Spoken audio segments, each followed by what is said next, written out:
Geller, host of Life Full Circle Radio. What's up? So, we have our production meetings on Friday. Get ready. I don't know why. Well, we have to because we got lives on the weekends, but we have our production meetings on Friday. And man, it just blew up our whole show. The whole Katie Britt, which was the woman who gave the Republican response to Joe Biden's State of the Union on Thursday, that was just hilarious. What's going on with that? What SNL has done with that?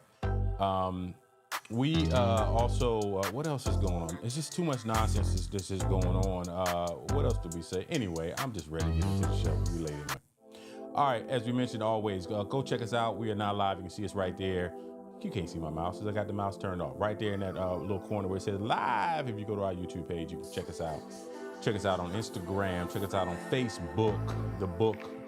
That's something we did say we're going to talk about is what happened last week with Meta, which went down for a few days. But follow us on all the socials at Life Full Circle or hashtag LFC Radio. Come holler at your people. So.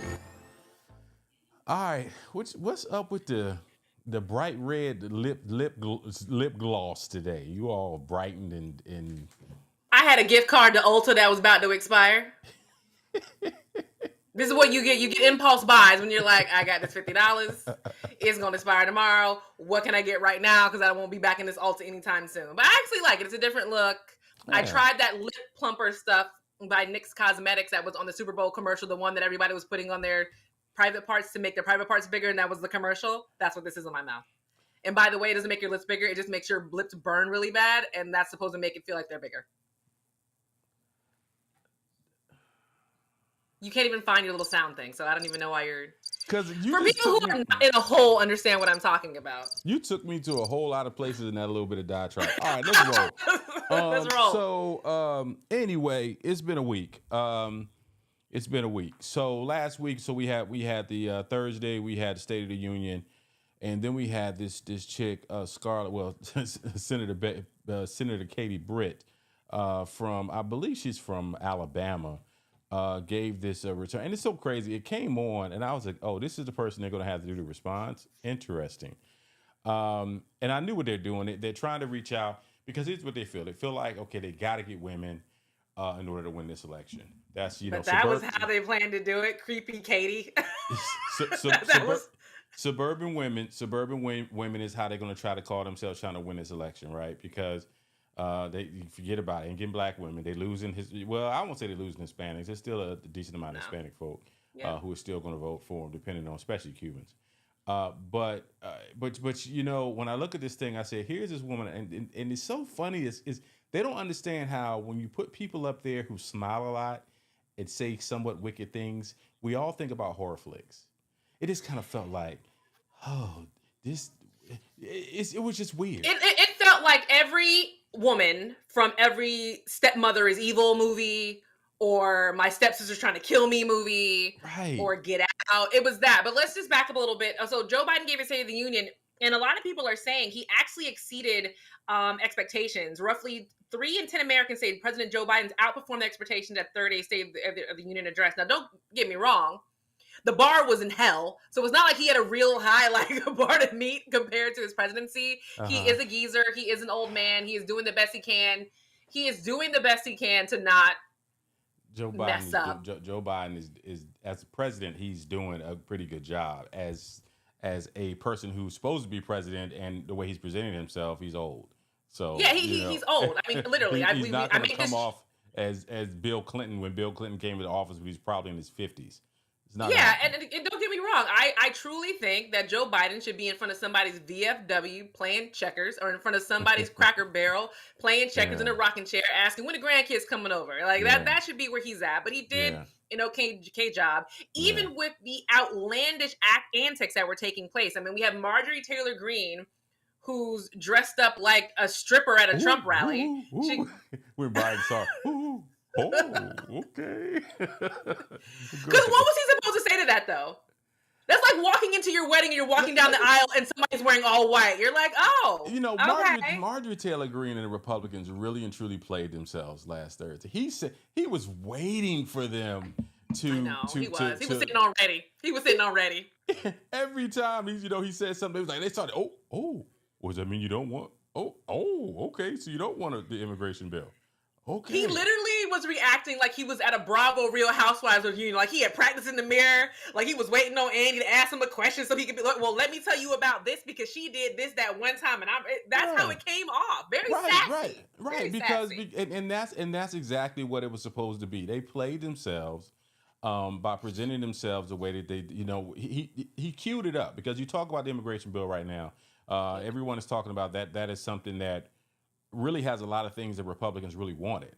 And the only reason why they're not signing it into the law is because it's going to make Biden look good. And they don't want to let Biden look good, during this time. And I also feel like there could be some fluff inside the bill that they're worried about. Because there's always fluff inside of these bills that they're always, worried about. But outside of Marjorie Taylor Greene, dressed ridiculously, which it always makes me wonder, how is this not a violation of the Hatch Act? And not just her. We also have women on the other side who are all wearing white, but I'm assuming it's because of the suffragette movement. And you have other women who are wearing, I forgot what it's called, but they're wearing the traditional scarves of Ghazian men. Yeah. Which I also think is inappropriate. I think when another female senator was wearing all white and also carrying a purse that said Zionista.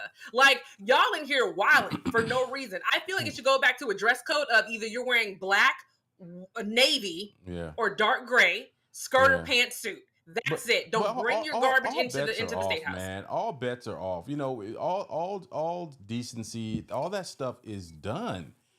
People are at a point now where it's just kind of like do what you want, and because especially people who are in the House of Representatives. And let's give folks a little bit of a civics lesson here, real quick. The reason why nut jobs like Marjorie Taylor Greene can be the way that they are is because he's from Georgia, by the way. That's why he's right. Yeah. They have a district that has been carved out for them. That unless they retire or unless there's a sex scandal, she's probably going to be in there for the next 20 years. Yeah, because I ain't heard nothing from Lauren Brokebart since she got caught giving that handy in the movie theater. Where's she been? Perfect example. She's in the movie theater, and she still ain't nobody challenging her for a position in Colorado. But no one's heard from her though. That's the thing, though. I feel like I saw her Thursday. She was there. But she's not as vocal as she was before. She's quiet right now. She out there wearing turtlenecks and trying to act like she no. Like we didn't just catch you in a Beetlejuice musical. Come on, man. Full blown, blowing vape and blowing somebody. Like that's not what you do in a movie. It's wild. But as we continue to talk about what happened with this deal, I was trying to find. I had it looking right in front of me. And while he's bringing that up, we also had a Gold Star father who basically stood up and started screaming at Joe Biden. And I get when you have parents of fallen soldiers, emotions run high. That's the left or right, whoever is talking, emotions run high. I come from a military family. Miguel has military members in his family. His wife is, served how many tours? One, two? She did one tour. Yeah, she did one tour. One tour. Right. So we definitely get it, but. Yeah. The State of the Union or any place like church and certain places, you just can't be screaming out when you're upset. You just cannot. It's just crazy. I can't let you get away with the both sidisms. Ain't no Democrats in the chamber screaming and hollering like this. When we come back, no, that's not what I mean. Both sides. I'm saying both sides. There have been upset parents of military members when either president has been in action, or there's been a Democratic president or a Republican president. There have been parents who have fallen soldiers who have felt like the president has let them down. There's never been a side that has done it the right way according to a parent or any parent who's lost a child in war. Nobody's gonna do it right because you lost your child. That's what I mean by both sides. Right. Okay. And I get that, but the decorum thing or the lack thereof, which is going on, and it's largely coming from, and I'm not even calling Republicans anymore. These folks are Magites. And you want to respect this man for what he is dealing with and losing his son. You respect that, but you don't sit up there in the middle of a speech. And you do that. You just don't do that. But it all started. You go back to President Obama, and I don't know if it happened before then. I don't remember it happening. But when President Obama was there, and I believe the senator who screamed out "You lie," which is the first time in modern history that we saw that happen. And now it's just it happens all the time now. In the middle of their speeches, in the middle of them trying to give their speeches. And now, like you said, Joe Biden used it to his advantage. Now, what I will say is they're talking about charging this Gold Star father. I don't agree with that. he should have just been escorted out, and that really should have been the end of it. It shouldn't have been charges being pressed. Or, I mean, you at least agree with me there, right? Like, you pressing charges? Come on, Miguel. Like, I don't pressing know. charges? I don't know what else happened. Just for what I heard, no, I wouldn't press charge. You escort them out, be gone. But I don't know what else could have possibly happened that they would want to press charges against them. But it's political theater now. It's out of It control. is. It's political theater. It used to be with political theater, it did something. It was there to surprise you. There was something there like, oh, now it's just like you're sitting there waiting. Okay, who's going to clown today? Who's gonna? Yeah, exactly. I truly miss hot mic moments where you can wait to hear. Yeah. Oh, he said that. Like when ABC's Right. like, we have this exclusive audio of Right. Senator Manchin calling so and so a dirty skank. Like that Yeah. used to. Now it's just like, oh, they just said it out in the street to a reporter and then walked away. Like what? Yeah. That's crazy. And now you got Fat Joe. Now you got Fat Joe. We'll go to this first. Now we got Fat Joe, and he's talking about being bipartisan. He's out here with Trump sneakers, talking about I'm a collector. I didn't pay for them. I'm a collector. Like, dude, come on, man. You're embarrassing. You're embarrassing the culture out there, man. But it's all said and done. He's a wealthy man. Fat Joe's a wealthy man by running around and now between what he's doing and what DJ Khaled is doing or not doing, by not even speaking up for Palestine, but then want people to walk him up on stage so his sneakers don't touch the ground, and it's just bizarre world is going on right now. It's just weird.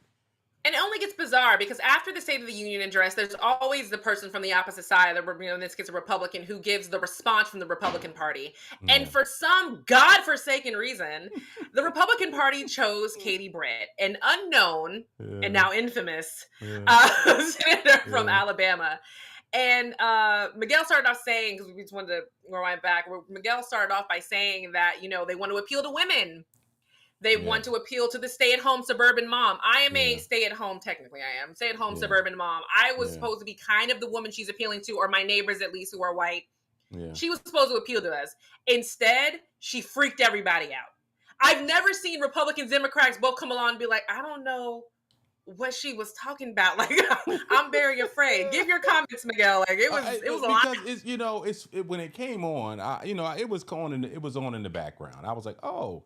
This is who they have responding. 15 minutes later, I look up. I'm like, she's still talking? Okay, wasn't Sam Hill that she's still talking about? And the more you looked at her, the more you was like, okay, this chick is somewhat frightening. Like, it's just wild. And Lord knows, they tore her up on SNL. She was an SNL skit all by herself. But, it's not even a pump fake that the Republicans are doing. It's like, okay, they say we're just white men who are running our party. So now let's roll out this white woman, and as you call it, the Handmaid's Tales. I've always heard about that, never watched it. So, but I kind of get the gist of what the stories are. But this election is just mind-boggling. And here's the thing: here it is now. We are in March, and there are a lot of local elections that are going on that people are not paying attention to. The stuff we need to be paying attention to. These county commissioners that are running. Other local that are really going to determine how your money is spent in your community, because it's just the fake jabs that's going on. Well, really quick, to the right. Let me tell you how bad this is with Katie Britt. Even Republicans are like, what the hell did we just watch? What was this? Okay, first, she's sitting in her kitchen. The kitchen ain't got nothing in it. So you're sitting in your kitchen, a very bare, scary kitchen. I look like I'm watching a scene from The Handmaid's Tale. I look like I'm watching a scene from Get Out. I'm looking, it doesn't make any sense. Okay, now you're wearing Handmaid's green. For those who watch Handmaid's Tale, get it. You're wearing this creepy blouse. Your facial expressions don't match what we're talking about. Right. You're talking in a very weird cadence and tone. And you're supposed to be a mom who cares about her children, who's a wife in the neighborhood, and she hears people's voices. And I hear from other moms and parents. Since when do you hear from the other moms and parents around you talking about sex trafficking? Because none of us are. Yeah. So just and the way she said it, this isn't that was Scarlett Johansson, but go ahead, finish your thought. And the way she talked about sex trafficking, was so graphic. And almost disrespectful to victims. And even the victim that the woman she was talking about actually has come out and said, I cannot believe she told my story the way she told my story. I can't imagine it almost deserved a trigger warning. before she started talking. There should have been, one of her kids should have walked out with a little sign that said trigger warning and then slowly walked off the screen, because that's how graphic what she was talking about was. And it had nothing to do with addressing what Joe Biden said or rebutting what Joe Biden said. These people don't care. They do not care. But the Republicans do care, because the Republicans, there are hundreds of comments, hundreds of people who are posting, commenting. Even people who are advising or Trump are saying, somebody who actually works for Trump said, what the hell am I watching right now? I can't believe Trump would challenge that one bit. Like, dude, stop. Like, anybody that works for Trump, come on, man. Let me keep going. Charlie Kirk. You know who Charlie Kirk is. Charlie Kirk founded the Far Right Turning Point USA Youth Movement. Oh, God, I'm sure Katie Britt is a sweet mom in person, but this speech is not what we need. Joe Biden just declared war on the American right, and Katie Britt is talking like she's hosting a cooking show, whispering about the Democrats don't get it. It's the extremes on the right. We used to be able to look at the right like it was a pendulum, right? You know, you got your centrists, and then you got your conservatives, and then you got your all the way. I don't know what's going on over there. It's, you know, but when it's, here's the funny thing. As crazy as it is, those rascals will still coalesce come November, and they're gonna vote for Donald Trump. It's that 10 to 12%. They are going to vote for Donald Trump. I'm not going to be surprised. And by the way, if you're listening to us live right now, you feel free to drop them in the comments and ask a question, or if you want us to talk about something specific about the State of the Union, we will. So feel free to jump in. But You're right. They are going to vote. They are going to vote for him. They're going to vote. They're absolutely going to. But I feel like slowly but surely, the votes they need are getting turned off, or people are talking about just not voting at all.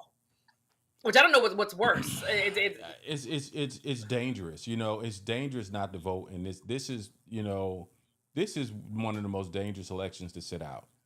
Because when it's all said and done, you know, just last week, you got the Supreme Court. It's the state of Texas that is trying to lead the charge to eliminate the minority, one of the minority agencies that help Black businesses. And I can find the clip. That's something else that was bugging me this past week. It took, you know, the agency was started, I believe, under the Nixon administration. I think it was only 3 years ago it was actually recognized as a federal agency, and now they're trying to rip it up. 3 years in. These are the things that, as we're worrying about Trump's sneakers, we need to be worrying about, as people are trying to build the infrastructure of our community and working their behinds off to try to get it done, that there are people in this legislature all over the country is trying to smoke it. And they're doing it in the state legislatures where a lot of us are not paying attention. Andre Size, you late, bro. Where you been, man? What's up, man? And so, you know, I'm joking because we were late too. But you know, it's wild what is going on. And for people, I saw a clip the other day, you know, they found about 3 or 4 Black dudes who want to see the bit talking about something they voting for Trump because how great Trump, you know, the world was so fly under Trump. But man, shut up, idiot. You know what I mean? And in a lot of ways, I look at like them clowns ain't gonna vote anyway. So it's just really more annoying than it is anything else. And also, we can't blame Black men this time around. I know. I again, I'm not a pick me, and I hope nobody takes this the wrong way. But I get really annoyed when we blame Black men for everything, because that seems what it turns into. Like, Black men are the reason why Trump's in office, and Black men are the reason why this and that, and Black men and Black men and Black men. I think the reason why Trump is going, if he does become when he becomes a Republican nominee, it's because he has gotten so needled down into only appealing to his base. He don't give a damn about Black men voters. No. He doesn't give a damn about Black women voters. He doesn't care about brown people, period. He has appealed to his base so hardcore. They are so enamored and tuned in with him. They have put Trump as their god before anybody else. And that is what happened. You know, it's perfect time for you to bring that up because we wanted to talk about this Keith Boykin's clip that was so very well done. So this leads into this conversation we just talked about supposedly Trump, didn't have a racist history, starting off with 2 big myths about Donald Trump and Black people. Myth number 1. You never heard anything about Donald Trump being racist until he ran for president and won. Not true. Trump's history of racism goes back decades. The Nixon administration sued him for refusing to rent to Black people in the 1970s. He led a lynch mob against 5 innocent Black and brown teenagers in the Central Park 5 case in the 1980s. He claimed that a well-educated Black has a tremendous advantage over a well-educated white. He was fined for racial discrimination at his casinos in the 1990s. He used racist language to fight against Native American casinos. They don't look like Indians to me. And he was quoted as saying he didn't want Black people counting his money. only Jews. Then he led a 5.5-year racist campaign challenging President Obama's birth certificate. You have people now down there searching, in Hawaii. Absolutely. And they cannot believe what they're finding. Heck, even Republicans knew he was racist. A man that chooses not to disavow the KKK. That's not who we want as president. Here's Lindsey Graham. He's a race-baiting, xenophobic, religious bigot. And his top black aide, Omarosa. Donald Trump will go down as the most racist president in the history of our nation. Even his future White House press To secretary. me, a racist statement's a racist statement. I don't like what Donald Trump said. Yeah, we knew. Myth number 2. Nobody has done more for the black community than Donald Trump. Not true. Trump appointed the 3 Supreme Court justices who overturned affirmative action. He appointed fewer black judges than any president in decades. He signed an executive order banning critical race theory, DEI, diversity, or any kind of training on racial sensitivity. He led a racist campaign against black quarterback Colin Kaepernick. Get that son of a off the field right now. Out. He's He fired. attacked civil rights hero John Lewis. He attacked black countries as country. He vetoed a bill to remove Confederate names from military bases. He canceled President Obama's plan to put Harriet Tubman on the $20 bill. He gave a Medal of Freedom to racist Rush Limbaugh. He tear-gassed peaceful Black Lives Matter protesters outside the White House. He tweeted a video of a supporter chanting and then tried to throw out millions of black votes in Atlanta, Detroit, and Philadelphia when he lost the 2020 election. Nobody has done more for the black community than Donald Trump. Say what you want about Donald Trump, but don't piss on me and tell me it's raining. Very well done. It's time to debunk And 2 none of big that's myths wrong. about Donald Very All well of done, those Nikki. items, I don't. The one thing I remember, I don't even think I was old enough to really grasp it, but I remember learning about it in my African American film class. Was the his advertising took out in the newspaper in the New York Times about the Central Park Five.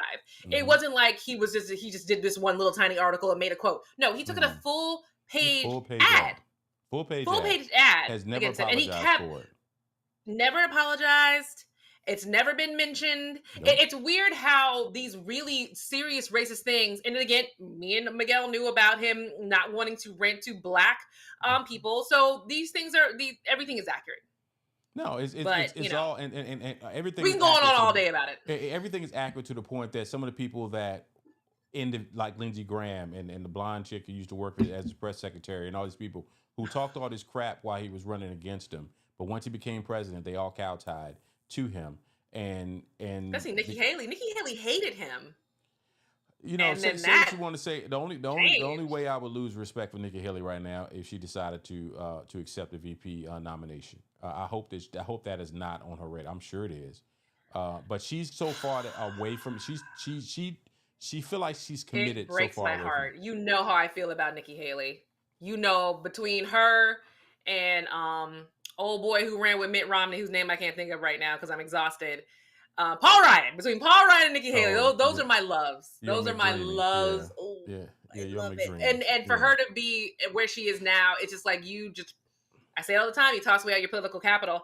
But we got to move on to another subject because it's 8:40 and we got a couple more fun things we want to end the show with. Mm-hmm. But last week, the world stood still for 3 hours because Meta had an outage. And oh my God, it was the worst that ever happened. And then we said we was going. Let's roll this into a market match.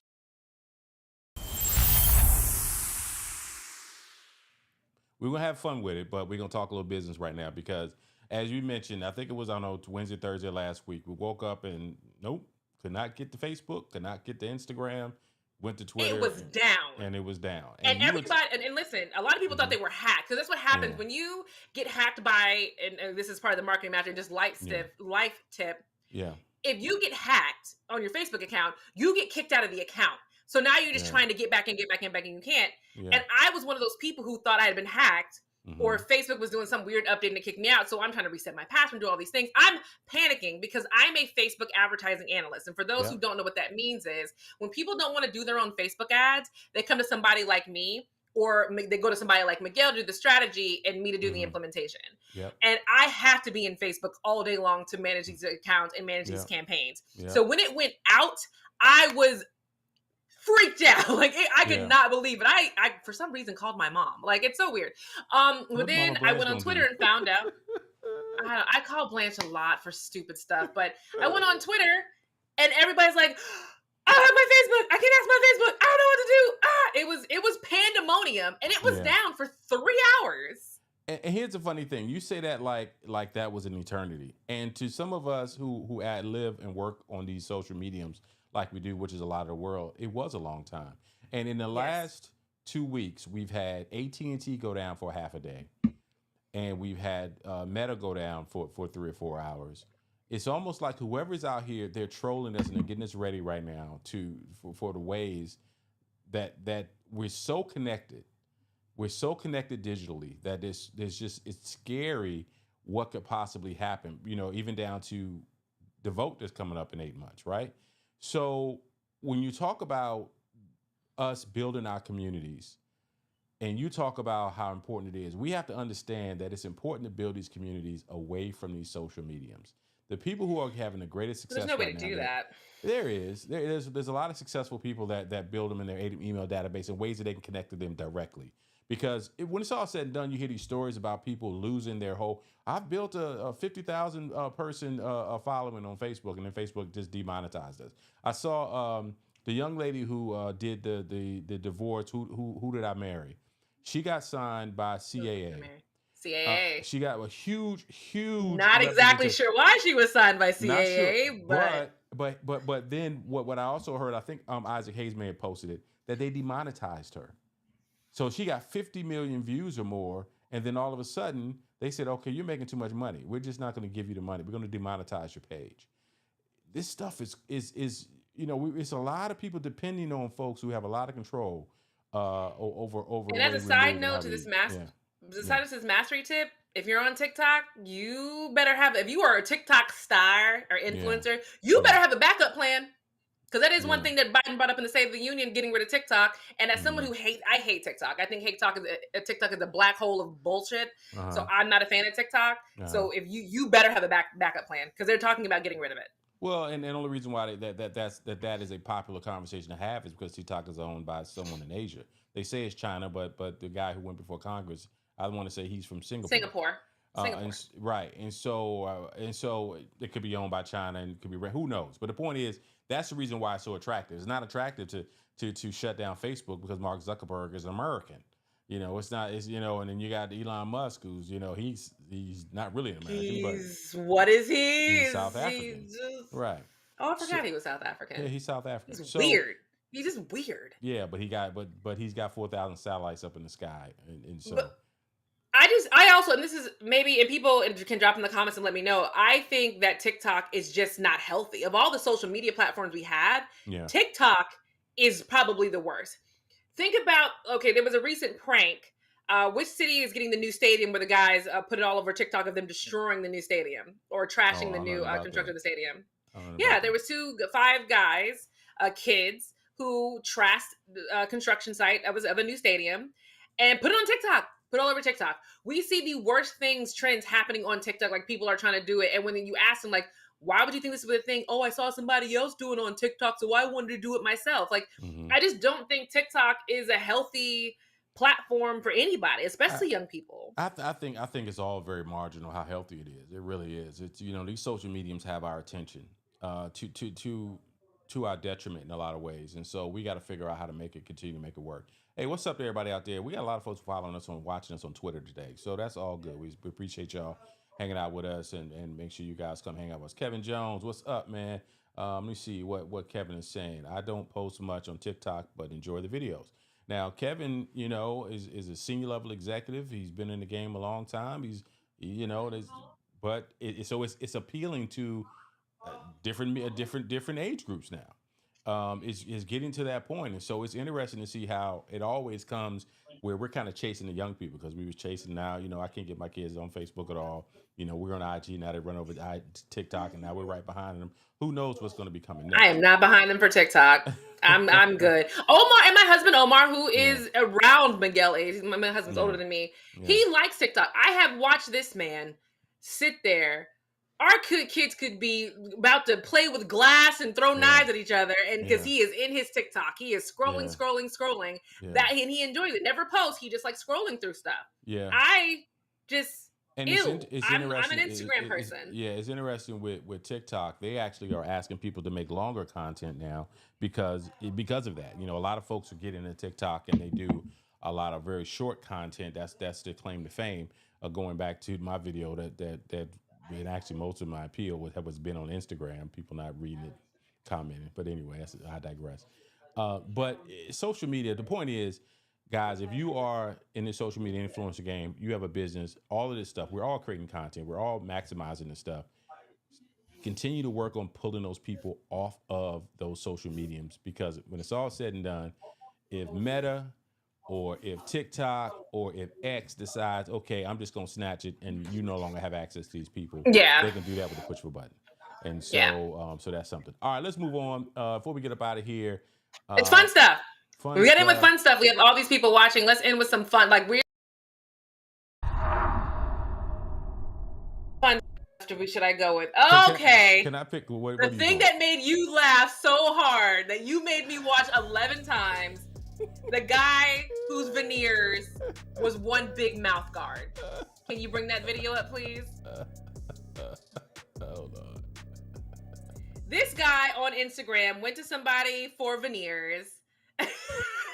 He went to somebody for veneers as like a hookup situation, and she gave him a giant white mouth guard permanently in his mouth. And he is very emotional about it. Like any of us would be. Look at this. Look at this. Oh look my at this. God. Man, when I saw this thing, I said he looks like he is ready to run a 5 and out. He looks like a wide receiver with that do-rag on, about to slap a helmet on with that mouth guard. That brother is gonna run around with I don't know how difficult it is to pull them things out and to start over, because I don't know how his are done. I've seen folks who've had this stuff done, and for people who don't know, they like file down your teeth down to like little nubs, and then you like a piranha. They file it down to you like a piranha. Like you literally tear through flesh with the pointy teeth, and then they shape new teeth around it, and they take a drill and space it. It's a long process to do. But he just got done dirty, and I'm looking up and see if there's a picture of him getting it fixed. I think he got it fixed. Veneers gone wrong. Let me just look and see if he's got them fixed, because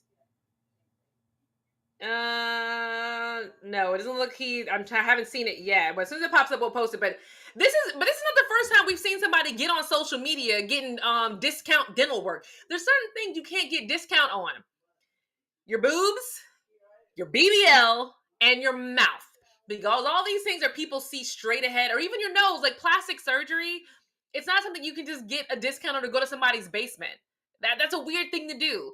And bless his little young man's heart, he got a whole mouth guard put in his mouth, and he's walking around the house crying and screaming and just so upset. It's wild. It's so sad. This social media stuff, man, has got people really twisted.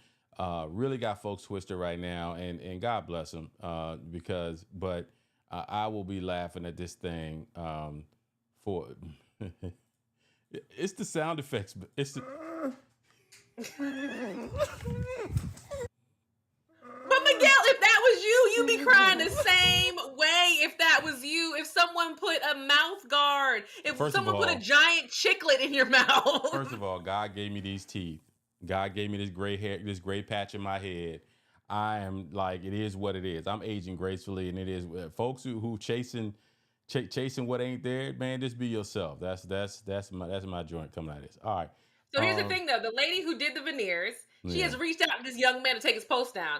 I saw your post in the shade room, and it's very weird you decided to get on the internet and say that, but you didn't say ish when you were sitting in my chair. It's not even that bad. You are being dramatic. Delete those posts. You are ruining my business. I have multiple corporations.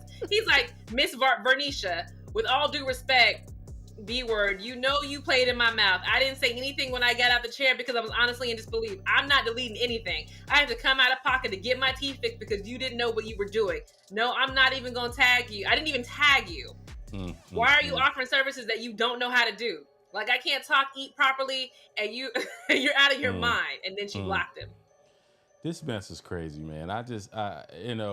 People got to stop chasing these dreams, man. They got to stop chasing these dreams. It's like, if your teeth is what it is what it is, bro. It's not that serious. It's really not that serious. So anyway, what else you got? Because I do want to talk about this South Carolina LSU before we get up out of here too. Drea Michelle's a gold digger. Oh wait, that's not the story. Drea Michelle's pregnant, and we're all supposed to be so happy for her that she's having a baby. Like, no.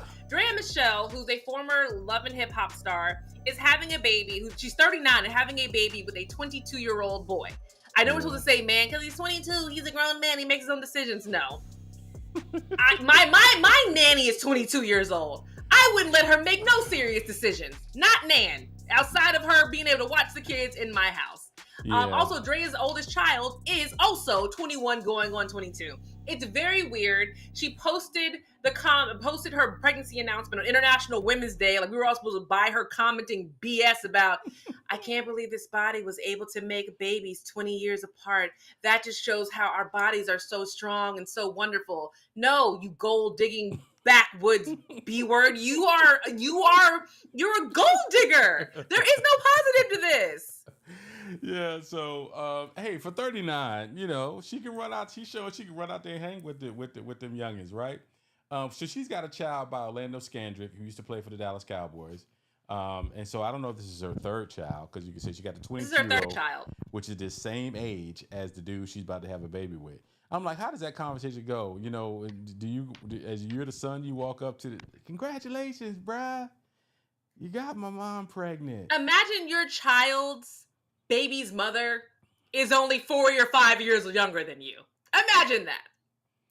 This stuff, man, we are we are in an age, man. This age is wild, bro. It really is. So before we get up out of here, one other story. Yet. Well, go ahead. We started late, so you do your story, and then I'm gonna we're gonna do another story. Go ahead. All right. So first of all, women's basketball is what's it right now. Oh yeah. Ooh, this. LSU. I mean, South Carolina down there in Greenville. They now won 8 of the last 10 SEC championships, but they've got a good little rivalry going on with LSU. They have this young lady from South America. This girl is 6'8". And she is a good ball player. And so, end of the game, 7-point spread or whatever. And girl Flaugier, who's also a rapper from Savannah, Georgia, she's supposed to be a pretty good rapper, whatever. She comes by, she bumps one of the other girls, and then all of a sudden, the girl Cardoza comes over to defend her and knocks her down. The craziest part about it is that Flaugier's brother jumps over the scorer's table, runs onto the court, and I was quite impressed with his ability to move so quickly, because he came and his homeboy came, and about 2 or 3 of them was coming right behind them to come on his court. And I'm saying to y'all, are you about to run on the court to go fight some women? Like, for real? You really think that was necessary? You really think your sister couldn't hold her own against other women who are the same strength and capacity as her? Right. That was crazy to me. It's wild. It's absolutely insane that this happened the way that it did. Okay, there's the push. No big deal. We see that all the time. Here comes Cardoza. Boop. And the fact that the one who started it did not get kicked out of this game. You were a basketball player. Yeah. Everybody got kicked out of the game except for the last 5. They cleared the whole bench, so everybody goes to the locker room. And then old boy who jumps over the scorer's table, which you can probably see it in the middle, he comes over. He puts his hands on Cardoza. Here he comes. There he is with the baseball cap on backwards, with his short behind, running up on this 6'8" girl. And there go the cop right behind him. And you are going to jail. You're going to jail. You're going straight to jail. You are going to jail. Straight up, no chaser.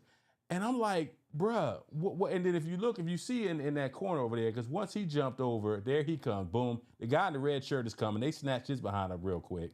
And there was another guy they snatched up real quick. But what are y'all doing? And I look at this stuff, man. I stay in the gyms now with the kids. I'm actually ready to be one of the coaches. Oh, Jesus Christ. You better stop it. Nothing gets black men more angry than youth sports.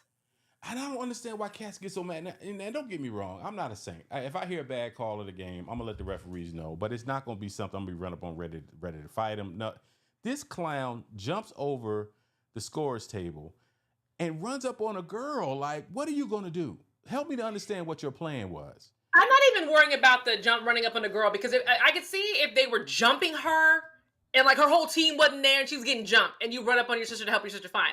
But this is equal settings. Everybody to run the same height, same weight, same skill, lift the same, got the same amount of team members. What are you running out there to do? You better be glad Camila Cardozo didn't turn around and mush you in the face. That's what I would have done. Like, what are you doing down here? Get out of my face, Get out of here, boy. little dude. You. Because and it's so funny as I watch Cardozo. That girl is so tall. She is. She's very tall. She makes me look like I'm an average height person, and I'm 6 feet tall. So I appreciate it. But yeah, 6 foot. But all these girls, this is a side note to this. All these girls who are about to graduate are about to change the WNBA. I'm telling you right now, these little fights, Caitlin and LSU girl with the short shorts and the nails, right? They're about to change how the WNBA is looked at. You know it's true. It may not be permanent, but it's going to be how they change how the WNBA is looked at. I hope so. The problem with the WNBA is a few things. The season will start. The college season will end in April. The draft is either in mid-April, late April. They'll start playing by mid-May. So these girls will not stop playing. They'll continue to play, the ones coming out of college. They play during the time that the NBA playoffs really kicks up strong, and then they go into the summer where people traditionally don't watch a lot of sports. You're traveling, you're doing a lot of things besides. That they do need to change. They do need to change the way the seasons run for it to work. But the problem with that is that there's not enough money. There's not enough money in it for the women to not give up, because a lot of them play in Europe during what we call our traditional basketball season, and then they come over here during the basically late spring and early summer. That's why the season is the way that it is. But I feel like if they give it a try, let all these girls come into the WNBA, change the season to be running almost concurrently with the NBA, and see the revenue that's get driven. If the revenue that gets driven starts to pick up, and you see that a lot of these girls don't have to go to Europe, don't have to go to the Asian continent to play basketball, and they can stay, make more money, do more endorsements, do more things, blah, blah, blah, then it should stay that way. I mean, I'm looking forward to watching the WNBA with this league of girls in there who are, for lack of better words, maybe not as ladylike, who are a little bit more aggressive, a little bit more rough around the edges, a little bit more ready to really go at it and get in the game with it. I think that is why we want to watch basketball, especially now when you look at all the pretty boy pansy P words that are coming into the NBA right now, who just want to be babied and don't want to actually play. Tell me I'm wrong. You're wrong. You're wrong. Who wants to play? Who wants to play right now? I'm watching the NBA and I'm watching how talented these guys are.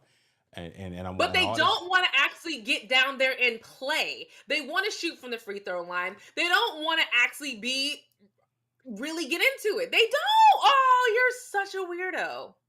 No, I actually watch the games. I watch the games. And these kids have range that the players of the 90s wouldn't dream of being able to shoot from 30 Well, I watched feet the All-Star game, and that was a really, really horrible trash. showing. I mean, but the All-Star game, that's not a good example. But it didn't used to be like that. Well, because the game has changed. The way exactly the marketing has changed. I mean, the business of the game has changed. The game itself, it's still played at a very, very high level.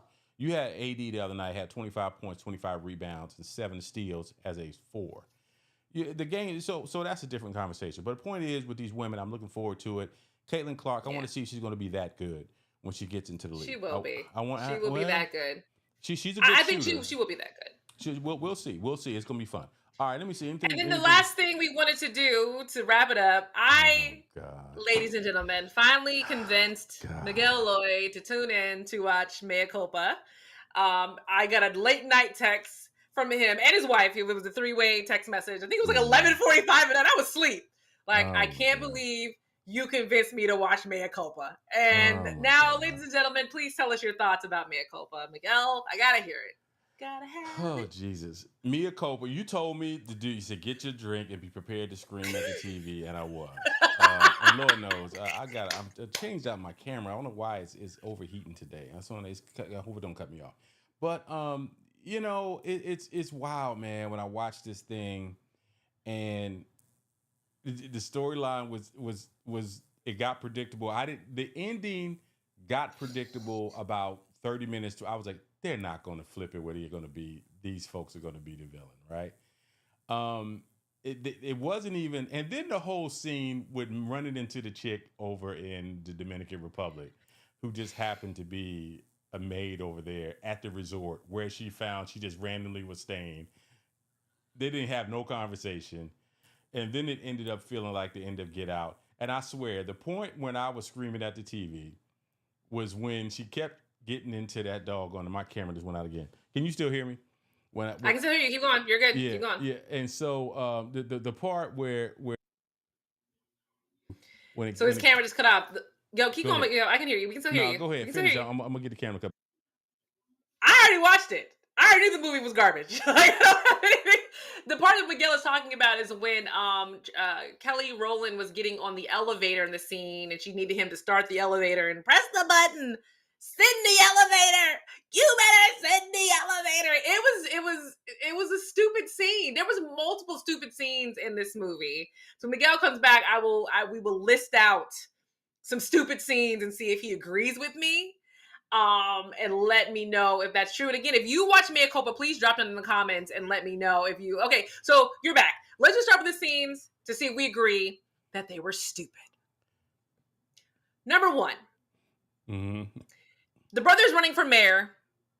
They decided the mom was going to have cancer because that just makes a great sob story. Yeah. When not Nan News reporter researched that the mom had cancer. No, in this day and age, nobody researched that she had cancer, not if it was fake. Also, Mia said she was paying for it. Where was the money going?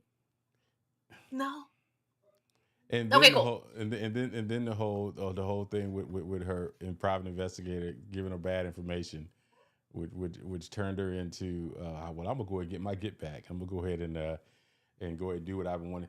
It just was, but here's the thing.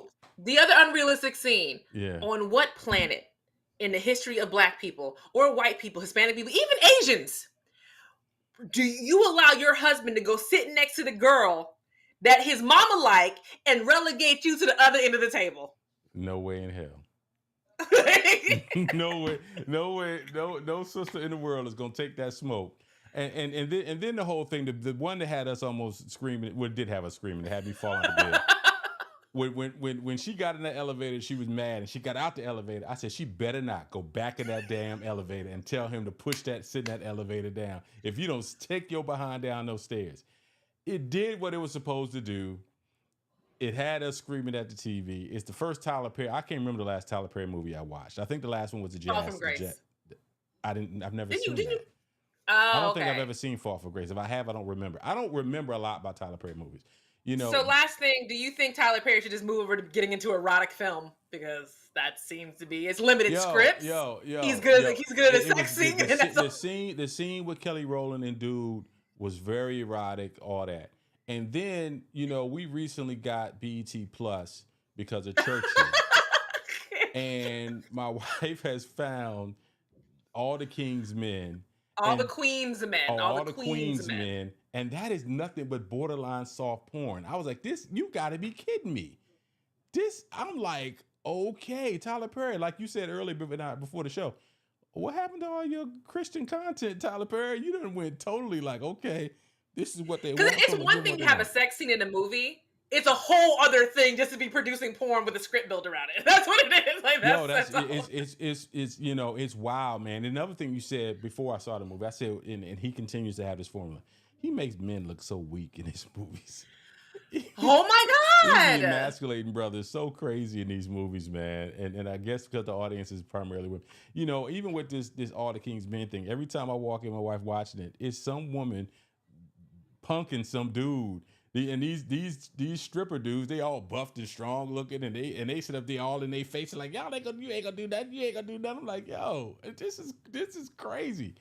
But when it's all said and done, this dude continues with this content, and folks continue to, and you week after week, I want my time back. Week after week, you was like, y'all gotta watch it. But at least I told you and Tracy, get drunk, go to y'all room, watch it, laugh, point at the screen, yell at the screen. Y'all did it. And it was a good bonding time of y'all to both yell at each other and be like, why did Nikki tell us to watch this? Was stupid. Well, I guess this is the show. The show doesn't we gotta go, guys. I gotta figure out what's going on with this camera. We appreciate y'all. Holla at y'all. Peace and a bye-bye.